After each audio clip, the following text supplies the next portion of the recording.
السلام علیکم ناظرین۔ جو لوگ تہجد کی نماز پڑھتے ہیں وہ بہت ہی خوش قسمت ہوتے ہیں، اس لیے کہ اس نماز کی توفیق ہر بندے کو نہیں ہوتی۔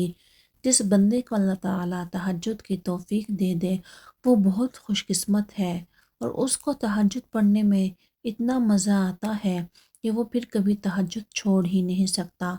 تہجد کی نماز میں بہت سکون ہوتا ہے اور اللہ کی طرف رغبت ہوتی ہے۔ تہجد پڑھنے والے کو اللہ تعالیٰ دو انعامات عطا کرتے ہیں۔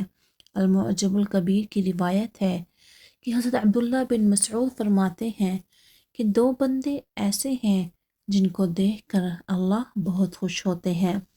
فرمایا، ان دو بندوں میں سے ایک بندہ وہ ہے جو سخت سردی کی رات میں اپنے بستر سے اٹھتا ہے اور وضو کرتا ہے۔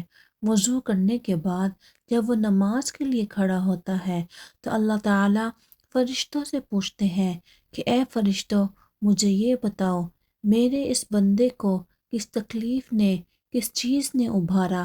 سخت سردی کی رات ہے، آرام کا وقت ہے، اور یہ بندہ میرے سامنے کھڑا ہو گیا ہے، کس چیز نے اس کو مجبور کیا؟ اللہ تعالیٰ سب کچھ جانتے ہیں، پھر بھی فرشتوں سے پوچھتے ہیں تاکہ اپنے بندے کی عظمت کو ظاہر کرے۔ فرشتے کہتے ہیں، اے اللہ، یہ بندہ آپ کی رحمت چاہتا ہے تاکہ آپ اسے رحمت عطا کریں، اور دوسرا یہ آپ کے عذاب سے ڈرتا ہے، یعنی آپ کے عذاب سے پناہ مانگتا ہے۔ اللہ تعالیٰ اسی وقت فرشتوں کو گواہ بنا کر کہتے ہیں، میرا یہ بندہ جو چیز مجھ سے چاہتا ہے یعنی رحمت چاہتا ہے تو اس کو وہ چیز دے دی جائے۔ جب اللہ کی رحمت مل جاتی ہے تو سارے کام بن جاتے ہیں۔ جب اللہ تعالیٰ راضی ہو جاتے ہیں تو دنیا اور آخرت کی ہر چیز مل جاتی ہے۔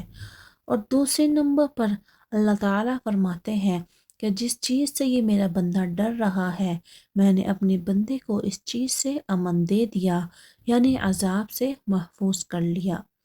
اللہ کے ساتھ کتنی قریب ذات ہے کہ فرشتوں کے سامنے کہتا ہے کہ میں نے اپنے بندوں کو دونوں چیزیں دے دی، رحمت بھی دے دی اور عذاب سے بھی بچا لیا۔ تہجد پڑھنے والے کو بے شمار انعامات ملتے ہیں۔ جو تہجد پڑھتے ہیں اس کی سکون اور برکت تو وہی جانتے ہیں۔ اللہ ہم سب کو بھی تہجد کی نماز پڑھنے کی توفیق عطا فرمائے۔ صدق اللہ العظیم۔